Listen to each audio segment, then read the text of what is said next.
Hello दोस्तों, स्वागत है आपके अपने चैनल ह्यूमन वॉइस बुक में, जहां हम बेहतरीन किताबों की समरी और उनके महत्वपूर्ण विचारों को आपके सामने प्रस्तुत करते हैं। आज हम बात करने वाले हैं एक ऐसी किताब की जो आपके जीवन को पूरी तरह बदल सकती है। क्या आपको कभी ऐसा महसूस हुआ है कि आप अपनी जिंदगी में कुछ बड़ा करना चाहते हैं, लेकिन यह समझ नहीं आता कि कैसे? क्या आपको लगता है कि टैलेंट और इंटेलिजेंस ही सफलता की गारंटी देते हैं? अगर हां, तो शायद आपको यह जानकर हैरानी होगी कि इतिहास के सबसे महान व्यक्तियों जैसे Leonardo da Vinci, Charles Darwin और बेंजामिन फ्रैंकलिन ने अपनी सफलता सिर्फ अपने इनबिल्ट टैलेंट से हासिल नहीं की। उन्होंने एक खास पैटर्न को फॉलो किया, एक ऐसा प्रोसेस जो किसी भी सामान्य इंसान को एक्स्ट्रॉर्डिनरी बना सकता है। आज हम बात करेंगे रॉबर्ट ग्रीन की बेस्ट सेलिंग किताब मास्टरी की, जो आपको यह सिखाएगी कि कैसे आप अपनी फील्ड में मास्टर बन सकते हैं। यह सिर्फ एक किताब नहीं, बल्कि एक रोड मैप है जो आपको अपनी काबिलियत को पहचानने, उसे निखारने और फिर दुनिया में अपनी एक अनोखी पहचान बनाने में मदद करेगा। अगर आप सोचते हैं कि मास्टरी का मतलब सिर्फ किसी स्किल में एक्सपर्ट बनना है, तो आप गलत हैं।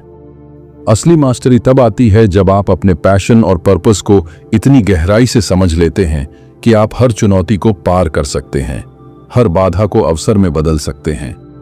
क्या हम भी उन लेजेंड्स की तरह बन सकते हैं जिन्होंने अपने नाम को इतिहास के पन्नों में दर्ज करवा दिया? रॉबर्ट ग्रीन हमें बताते हैं कि मास्टरी कोई रहस्य नहीं, बल्कि एक साइंटिफिक प्रोसेस है। अगर आप इसे समझ लेते हैं और इस पर काम करना शुरू कर देते हैं, तो कोई ताकत आपको आपकी फील्ड में बेस्ट बनने से नहीं रोक सकती। इस वीडियो में हम इस किताब के जरूरी इंसाइट्स को एक्सप्लोर करेंगे, जो आपको बताएंगे कि कैसे आप अपने अंदर छुपे हुए टैलेंट को पहचान सकते हैं, कैसे आप अपनी स्किल्स को डेवलप करके दुनिया में अपनी अलग पहचान बना सकते हैं, और सबसे जरूरी बात, कैसे आप वो लेवल अचीव कर सकते हैं जहां आपकी काबिलियत को दुनिया सलाम करे। चैप्टर 1, अपने जुनून की खोज करें। जब आप इस दुनिया में आते हैं तो आपके भीतर एक अनोखी क्षमता छुपी होती है। आपका दिमाग, आपकी इच्छाएं और आपकी क्षमताएं किसी और से बिल्कुल अलग होती हैं, लेकिन जैसे जैसे समय बीतता है, समाज आपको एक निश्चित रास्ते पर चलने के लिए प्रेरित करता है। माता पिता, शिक्षक और दोस्त सभी आपको यह बताने लगते हैं कि सफलता का एक ही रास्ता है। वे कहते हैं, एक सुरक्षित नौकरी पाओ, ज्यादा मत सोचो, रिस्क मत लो। लेकिन क्या आपने कभी अपने भीतर की उस आवाज को सुना है जो कुछ और कहती है? वह आवाज जो आपको किसी खास चीज की तरफ खींचती है, जो आपको बचपन से ही किसी खास काम में आनंद लेने के लिए प्रेरित करती है, वह कुछ और नहीं बल्कि आपका इनर कॉलिंग है। अगर आप अपने बचपन को याद करें तो आपको वो पल जरूर याद आएंगे जब आप किसी खास चीज में पूरी तरह खो जाते थे। कुछ बच्चों को पेंटिंग पसंद होती है, कुछ को मशीनों से खेलना अच्छा लगता है, तो कुछ कहानियां लिखने में आनंद लेते हैं। लेकिन जैसे जैसे हम बड़े होते हैं, हमारा यह नेचुरल पैशन दब जाता है। हम दूसरों की उम्मीदों और सामाजिक दबाव में फंसकर भूल जाते हैं कि हमें सच में क्या पसंद था। रॉबर्ट ग्रीन कहते हैं कि हर महान व्यक्ति ने अपने बचपन के पैशन को फॉलो किया और उसी को अपनी लाइफ्स वर्क बना लिया। अल्बर्ट आइंस्टीन को बचपन से ही गणित और ब्रह्मांड की जिज्ञासा थी। लियोनार्डो दा विंची को प्रकृति और ड्राइंग में गहरी रुचि थी। यही उनकी सफलता की असली कुंजी थी। चैप्टर 2, प्रशिक्षण प्रक्रिया अपनाएं, अप्रेंटिसशिप फेज। कोई भी इंसान एक ही दिन में मास्टर नहीं बनता। हर महान व्यक्ति को एक अप्रेंटिसशिप फेज से गुजरना पड़ता है, जहां वह धैर्यपूर्वक सीखता है, गलतियां करता है, उन्हें सुधारता है और धीरे धीरे अपने कौशल में निपुण होता जाता है। लेकिन आज की दुनिया में लोग इस प्रक्रिया को नजरअंदाज कर देते हैं। वे सफलता को एक शॉर्टकट के रूप में देखते हैं। वे चाहते हैं कि वे रातों रात एक्सपर्ट बन जाएं, बिना समय और मेहनत लगाए। लेकिन सच्चाई यह है कि हर महान व्यक्ति के जीवन में एक ऐसा दौर रहा है जब उसने बिना किसी संकोच के अपने मेंटोर्स से सीखा। लियोनार्डो दा विंची ने एक पेंटर के यहाँ वर्षों तक बतौर अप्रेंटिस काम किया, जहां वह घंटों तक ब्रश पकड़ने और रंगों को मिलाने जैसी बुनियादी चीजें सीखता था। आइंस्टाइन ने भी एक पेटेंट ऑफिस में काम करते हुए अपने थॉट प्रोसेस को विकसित किया। आज की दुनिया में यह अप्रेंटिसशिप फेज और भी महत्वपूर्ण हो जाता है, क्योंकि हम ऐसे दौर में हैं जहां ध्यान भटकाने वाली चीजें बहुत हैं। अगर आप वाकई किसी क्षेत्र में मास्टर बनना चाहते हैं तो आपको पहले एक स्टूडेंट की तरह सीखने की मानसिकता अपनानी होगी। यह प्रक्रिया कठिन होगी, लेकिन यही असली ग्रोथ का समय होता है। चैप्टर 3, आत्मनिर्भर बनें और रचनात्मकता विकसित करें। एक समय आता है जब सीखने की प्रक्रिया पूरी हो जाती है। अब आपके सामने एक नया सवाल खड़ा होता है, अब आगे क्या? क्या आप हमेशा दूसरों की छाया में रहेंगे या खुद को स्वतंत्र कर अपने ज्ञान को एक नए स्तर तक ले जाएंगे? यही वह मोड़ होता है जब आपको आत्मनिर्भर बनना होता है और अपनी क्रिएटिविटी को पूरी तरह से विकसित करना होता है। दुनिया के हर महान व्यक्ति ने एक समय पर यह निर्णय लिया कि अब वे अपने मेंटोर्स की छाया से बाहर निकलकर कुछ नया करेंगे। लियोनार्डो डा विंची ने जब पहली बार अपनी खुद की पेंटिंग बनाई तो वह सिर्फ एक कलाकार नहीं रह गए, बल्कि उन्होंने कला को एक नई दिशा दी। आइंस्टाइन ने जब अपने गुरु के सिखाए ज्ञान को अपनी कल्पनाओं के साथ जोड़ा तो उन्होंने थ्योरी ऑफ रिलेटिविटी की खोज की। यही वह चरण है जब आप सिर्फ एक अच्छे स्टूडेंट नहीं रहते, बल्कि खुद को मास्टर की जगह खड़ा करते हैं। रॉबर्ट ग्रीन बताते हैं कि इस अवस्था में सबसे जरूरी चीज है एक्सपेरिमेंट करने की हिम्मत। जब आप अप्रेंटिसशिप में होते हैं तो आप नियमों को सीखते हैं, लेकिन जब आप मास्टर बनने की ओर बढ़ते हैं तो आपको इन नियमों को तोड़ना आना चाहिए। अगर आप भी अपनी जिंदगी में कुछ बड़ा करना चाहते हैं, अपने अंदर की असली क्षमता को पहचानना चाहते हैं और दुनिया में अपनी अलग पहचान बनाना चाहते हैं, तो यह वीडियो आपके लिए है। क्योंकि मास्टरी सिर्फ महान लोगों के लिए नहीं है, यह आपके लिए भी है। आइए इस रोमांचक सफर की शुरुआत करें और जानें कि कैसे आप भी मास्टरी की इस जर्नी पर चल सकते हैं। जो परंपरागत सोच से आगे बढ़कर नई चीजों को आजमाते हैं, वे दूसरों की नकल करने के बजाय अपनी खुद की पहचान बनाते हैं। आपको अब यह समझाना होगा कि जो आपने सीखा है यह सिर्फ एक नींव थी। अब इस नींव पर आपको अपनी खुद की इमारत खड़ी करनी होगी। सच्चाई यह है कि यह सफर यहीं से शुरू होता है। अगर आप किसी भी क्षेत्र में मास्टरी हासिल करना चाहते हैं तो आपको खुद को उन सीमाओं से मुक्त करना होगा जो दूसरों ने बनाई है। आपको अपने विचारों को उखान देनी होगी और अपने अंदर छुपी स्वतंत्रता, क्रिएटिविटी को बाहर लाना होगा। महान कलाकार, वैज्ञानिक, लेखक या बिजनेसमैन ने यही किया है। उन्होंने पहले सीखा, फिर सीखे हुए को अपने हिसाब से मोड़ा और अंत में कुछ ऐसा बनाया जो पहले कभी नहीं हुआ था। इस सफर में सबसे बड़ी चुनौती यह होगी कि आप खुद पर विश्वास कर सकें या नहीं। जब आप कुछ नया करने की कोशिश करेंगे तो कई लोग आपको रोकने की कोशिश करेंगे। ये कहेंगे कि वो सही तरीका नहीं है, कि आपको पुराने तरीकों को ही अपनाना चाहिए। लेकिन अगर आप किसी और के बनाए रास्तों पर ही चलते रहेंगे तो आप कभी भी अपने असली पोटेंशियल तक नहीं पहुंच पाएंगे। यही वह समय है जब आपको अपनी इंट्यूशन पर भरोसा करना होगा। आपको अपनी अंदर की आवाज को सुनना होगा, क्योंकि अब आप दूसरों की परछाई बनकर नहीं, बल्कि अपनी खुद की रोशनी से चमकने वाले हैं। जब आप यह समझ जाते हैं तो आप न सिर्फ अपने क्षेत्र में मास्टर बनते हैं, बल्कि कुछ ऐसा क्रिएट करते हैं जो दुनिया को आगे बढ़ाता है। इसलिए अपने हर डर को दूर करें, अपनी रचनात्मकता को खुलकर बाहर आने दें और खुद को इस दुनिया में एक नए तरीके से स्थापित करें। क्योंकि यही असली मास्टरी का अंतिम चरण है, जब आप सिर्फ एक अनुयायी नहीं रहते, बल्कि एक ऐसा इंसान बन जाते हैं जिससे बाकी लोग सीखना चाहते हैं। चैप्टर 4, अंतर्दृष्टि और अंतर्ज्ञान विकसित करें। आप दुनिया में चाहे किसी भी क्षेत्र में काम कर रहे हों, सफलता सिर्फ आपकी मेहनत या टैलेंट पर निर्भर नहीं करती। इसका एक बड़ा हिस्सा इस बात पर भी टिका होता है कि आप लोगों को कितनी गहराई से समझते हैं। हर इंसान अपने मन में कई परतें छुपाए रखता है। जो चीजें हमें सतह पर दिखती हैं वे हमेशा सच्चाई नहीं होती, लेकिन जो लोग इंसाइटफुल होते हैं, जो लोगों के असली स्वभाव को पहचानने की क्षमता रखते हैं, वे हर स्थिति में दूसरों से आगे निकल जाते हैं। जब आप किसी इंसान को देखते हैं तो सबसे पहले आप क्या नोटिस करते हैं? उसका चेहरा, उसकी बॉडी लैंग्वेज, उसका बात करने का तरीका। लेकिन इन चीजों के पीछे छुपा हुआ होता है उसका असली व्यक्तित्व, उसके लक्ष्य, उसकी इच्छाएं, उसके इरादे। अगर आप यह समझ सकते हैं कि कोई व्यक्ति वास्तव में क्या सोच रहा है, तो आप कभी भी धोखा नहीं खाएंगे और अपने फैसले अधिक समझदारी से ले पाएंगे। महान लोगों में यह कला हमेशा से रही है। लियोनार्डो दा विंची अपनी पेंटिंग्स में लोगों की आंखों और चेहरे के भावों को इतनी बारीकी से उकेरते थे क्योंकि वे जानते थे कि हर व्यक्ति की बॉडी लैंग्वेज उसकी असली भावनाओं को प्रकट करती है।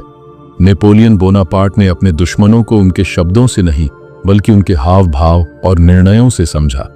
स्टीव जॉब्स को लोग एक जीनियस मानते थे, लेकिन उनकी सफलता का एक बड़ा कारण यह भी था कि वे अपने कर्मचारियों की क्षमता को बारीकी से पहचानते थे। वे जानते थे कि किससे किस काम के लिए चुनना है और कौन उनकी कंपनी के लिए सही नहीं है। अगर आप इस दुनिया में अपनी जगह बनाना चाहते हैं तो आपको भी यह कला सीखनी होगी।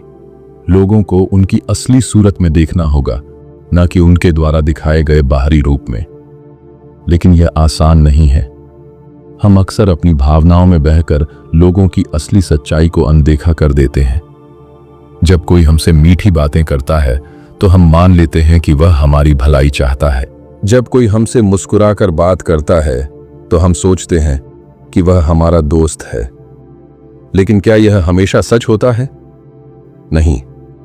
इस दुनिया में कई लोग अपने फायदे के लिए दूसरों को भ्रम में रखते हैं। अगर आप उनके असली इरादों को नहीं समझ पाए तो आप कई बार चोट खा सकते हैं। इसका सबसे अच्छा तरीका यह है कि आप ऑब्जर्वेशन करना सीखें। जब आप किसी से मिलें तो सिर्फ उसकी बातों पर ध्यान न दें, बल्कि उसके हाव भाव, उसकी आंखों के भाव और उसके शरीर की भाषा को समझें। लोग जो कहते हैं वह हमेशा सच नहीं होता, लेकिन उनकी बॉडी लैंग्वेज कभी झूठ नहीं बोलती। अगर कोई व्यक्ति दिखावा कर रहा है तो उसके शब्द और उसके चेहरे के हाव भाव में एक अंतर होगा। अगर कोई व्यक्ति झूठ बोल रहा है तो उसकी आंखें बेचैन होंगी, उसकी बॉडी मूवमेंट्स असामान्य होंगी। रॉबर्ट ग्रीन कहते हैं कि दुनिया में सही सफलता उन्हीं को मिलती है जो इंसानों के असली स्वभाव की पहचानते हैं। वे यह नहीं मानते कि दुनिया वैसी है जैसी वे चाहते हैं, बल्कि वे इसे वैसा ही देखते हैं जैसा यह वास्तव में है। वे अपनी भावनाओं में बहकर गलत फैसले नहीं लेते, बल्कि अपनी इंट्यूशन का इस्तेमाल करके सही लोगों को चुनते हैं और सही फैसले लेते हैं।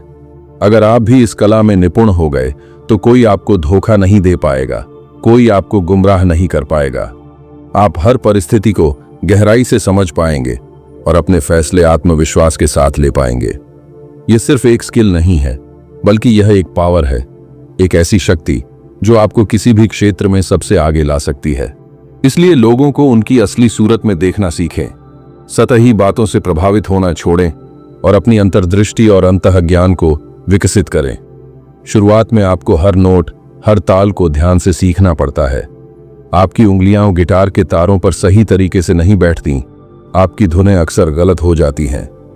लेकिन जैसे जैसे आप अभ्यास करते हैं, ये सब सहज होता चला जाता है। एक समय में ऐसा आता है जब आपको सोचना नहीं पड़ता। आपका हाथ अपने आप सही तारों को पकड़ता है। आपका दिमाग पहले से ही जानता है कि अगला सुर क्या होगा। यह है मास्टरी की अवस्था, जब आपका दिमाग सिर्फ सीखी हुई चीजों को दोहराने के बजाय एक नए स्तर पर ले जाता है। हर क्षेत्र में, चाहे वह कला हो, विज्ञान हो या बिजनेस, अगर आप अपने कौशल में महारत हासिल करना चाहते हैं तो आपको अपने दिमाग को एक नए स्तर पर विकसित करना होगा। यह वह अवस्था है जिसे रॉबर्ट ग्रीन डायमेंशनल माइंड कहते हैं। इसका मतलब है कि आप चीजों को सिर्फ एक आयाम में नहीं देखते, बल्कि कई अलग अलग दिशाओं से सोचने लगते हैं। इसे पाने के लिए आपको पहले खुद को पूरी तरह से अपने काम में डुबाना पड़ता है। माइकल एंजेलो जब मूर्तियां बनाते थे तो वे घंटों तक सिर्फ पत्थर को देखते रहते थे, उसे छूते थे, उसके भीतर छुपी आकृति को महसूस करने की कोशिश करते थे। आइंस्टीन जब अपने सिद्धांतों पर काम कर रहे थे तो वे सिर्फ भौतिकी के नियमों को नहीं देखते थे, बल्कि वे अपने मन की आंखों से ब्रह्मांड की संरचना को देखने की कोशिश करते थे।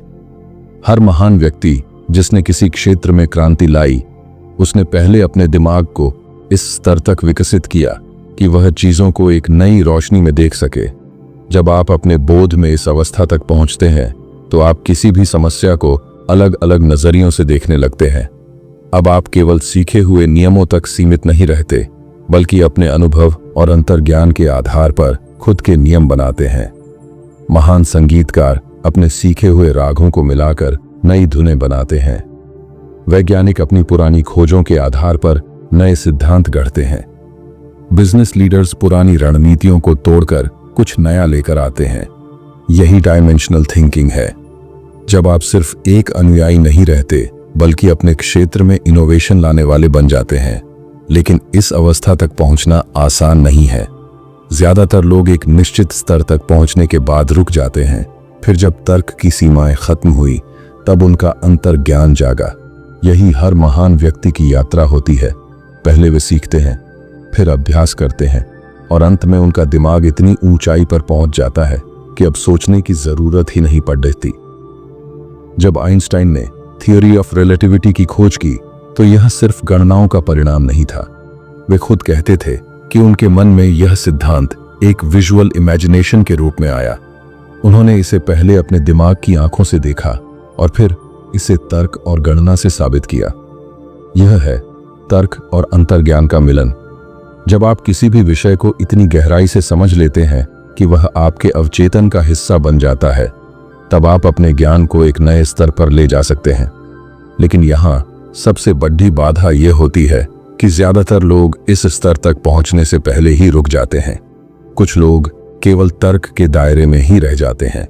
वे हर चीज को गहराई से विश्लेषण तो करते हैं, लेकिन कभी अपनी अंतर्ज्ञान शक्ति को जागृत नहीं कर पाते।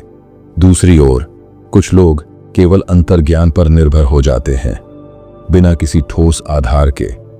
लेकिन जो असली मास्टर बनते हैं, वे इन दोनों चीजों को संतुलित करना सीखते हैं। वे अपने ज्ञान को इतनी ऊंचाई तक ले जाते हैं कि उनकी हर सोच, हर निर्णय अपने आप सही दिशा में जाने लगते हैं। आप भी इस अवस्था तक पहुंच सकते हैं, लेकिन इसके लिए आपको खुद को सीमित सोच से मुक्त करना होगा। आपको पहले अपने क्षेत्र में गहराई से उतरना होगा, हर नियम को आत्मसात करना होगा। लेकिन जब आप एक निश्चित स्तर पर पहुंच जाएं, तो आपको नियमों से आगे बढ़कर अपने अंतर्ज्ञान को विकसित करना होगा। आपको उन संकेतों को पहचानना सीखना होगा जो सतह के नीचे छिपे होते हैं। जब आप इस स्तर तक पहुंचते हैं, तो आपकी क्षमताएं असाधारण हो जाती हैं। आप किसी भी परिस्थिति में तुरंत सही निर्णय ले सकते हैं। आप लोगों को उनके शब्दों से नहीं, बल्कि उनकी ऊर्जा से समझ सकते हैं। आप किसी भी समस्या का हल सिर्फ तर्क से नहीं, बल्कि अपनी गहरी अंतर्दृष्टि से निकाल सकते हैं। यही असली मास्टरी है। जब आप तर्क और अंतर्ज्ञान को मिलाकर एक ऐसा दिमाग विकसित कर लेते हैं जो किसी भी चुनौती का हल सहजता से निकाल सकता है। यह कोई जादू नहीं, बल्कि एक प्रक्रिया है। पहले सीखिए, फिर उसे अपने अवचेतन में बसाइए, और फिर अपने अंतर्ध्यान को जागृत करिए। जब आप इस स्तर तक पहुंचते हैं, तो आप सिर्फ एक अच्छे प्रोफेशनल नहीं रह जाते, बल्कि एक विजनरी बन जाते हैं। ऐसे व्यक्ति जो चीजों को वैसे देख सकते हैं जैसे वे वास्तव में हैं, और जो नए रास्ते बना सकते हैं जहां पहले कोई रास्ता नहीं था। यही वह अंतिम अवस्था है जहां आप सच में मास्टरी हासिल करते हैं। कंक्लूजन। अब तक की इस यात्रा में हमने देखा कि मास्टरी कोई जादू नहीं, बल्कि एक प्रक्रिया है। यह उन लोगों के लिए है जो अपनी सीमाओं से परे जाने को तैयार हैं, जो केवल औसत नहीं, बल्कि असाधारण बनना चाहते हैं। इस किताब में रॉबर्ट ग्रीन हमें सिखाते हैं कि हर व्यक्ति में एक विशेष कॉलिंग होती है, एक ऐसा जुनून जिसे अगर सही दिशा में विकसित किया जाए तो वह महानता तक ले जा सकता है। लेकिन यह सफर आसान नहीं है। आपको पहले अपने अप्रेंटिसशिप यानी सीखने की प्रक्रिया से गुजरना होगा, फिर अपने दिमाग को एक डिमेंशनल लेवल पर विकसित करना होगा जहां आप चीजों को गहराई से देख सकें, और अंततः आपको अपने तर्क और अंतर्ज्ञान को मिलाकर एक ऐसा दिमाग बनाना होगा जो किसी भी समस्या का समाधान सहजता से निकाल सके। यही असली मास्टरी है, जब आप सिर्फ सीखे हुए नियमों का पालन नहीं करते, बल्कि खुद नए नियम बनाते हैं, खुद एक क्रिएटर बनते हैं। इस स्तर तक पहुंचने के लिए आपको धैर्य रखना होगा, खुद को लगातार चुनौती देनी होगी और हर असफलता से सीखना होगा। आप जितना गहरा अपने काम में उतरेंगे, उतना ही आपका दिमाग नए दरवाजे खोलेगा। आपको चीजों को एक अलग नजरिए से देखने की कला सीखनी होगी। आपको उन सीमाओं को तोड़ना होगा जो दूसरों ने आपके लिए बनाई हैं। यही असली मास्टरी है, जब आप सिर्फ सीखे हुए को दोहराने वाले नहीं रहते, बल्कि खुद एक क्रिएटर बनते हैं। अगर आपको यह वीडियो पसंद आया हो तो इसे लाइक करें और हमारे चैनल ह्यूमन वॉइस बुक को सब्सक्राइब करें। यहां आपको इसी तरह की और भी गहरी और ज्ञानवर्धक कहानियां सुनने को मिलेंगी। अपने विचार हमें कमेंट में जरूर बताएं और अगली वीडियो के लिए जुड़े रहें। धन्यवाद।